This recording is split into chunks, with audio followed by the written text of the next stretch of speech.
दुष्कर्म से गर्भवती हुई नाबालिग का गर्भ गिराने का प्रयास के मामले में सहयोग करने के मामले में आरोपियों के खिलाफ कार्यवाही नहीं होने के मामले में आज ग्राम PV 45 की महिलाओं ने पखांजूर थाना पहुंच पुलिस अधीक्षक पखांजूर के नाम ज्ञापन सौंपा। ज्ञापन देने पहुंची महिलाओं का आरोप है कि इस मामले में पुलिस जानबूझकर गर्भपात कराने का प्रयास करने वालों को छोड़ रही है।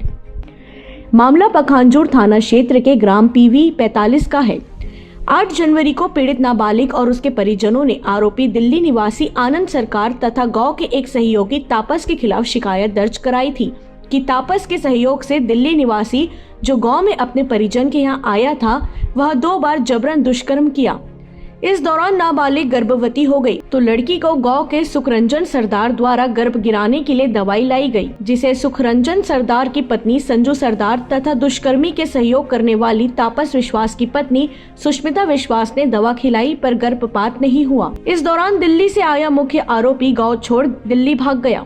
मामला पुलिस में आने के बाद पुलिस ने आरोपी के सहयोगी तापस विश्वास तथा दिल्ली निवासी आनंद सरकार को गिरफ्तार कर जेल भेज दिया, पर गर्भपात कराने का प्रयास करने वाले के खिलाफ कोई कार्यवाही नहीं की गई, जिससे गांव की महिलाओं में नाराजगी है। पखांजूर से विप्लव कुंडू की रिपोर्ट। इकट्ठा होकर आप भारतीय जनता पार्टी से यहाँ पे आवेदन लेके आए हैं, किस मामले में?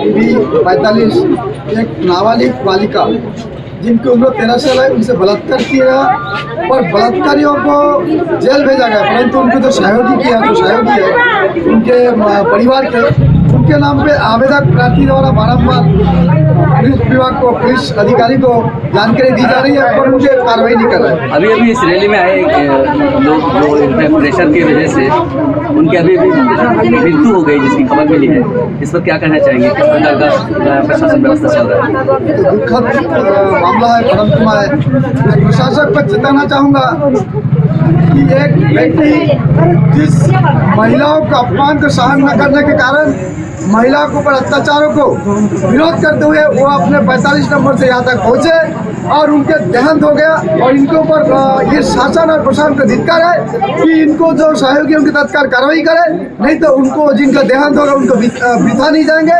हम अपने मातृ शक्ति के साथ बड़ी से बड़ी उग्र आंदोलन करेंगे।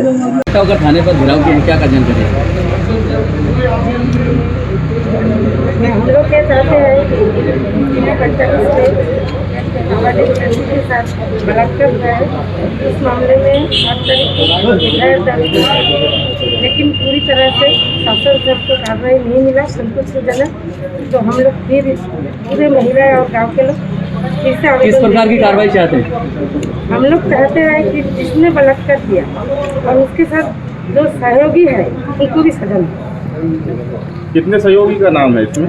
इसमें 4 सहयोगी का नाम है। क्या मांग करते हैं? हम लोग ये मांग करते हैं कि उनको भी गिरफ्तार करें और उनको भी सजा मिले। प्रकरण को कितने दिन हो गए? 8 तारीख से है। 8 जनवरी। कार्रवाई नहीं तो फिर अगला कदम क्या होगा? जी, शासन से हम और उसमें आंदोलन करूँ, कोई महिला शक्ति है और महिला इकट्ठा करेंगे और आगे जाने की कोशिश करेंगे।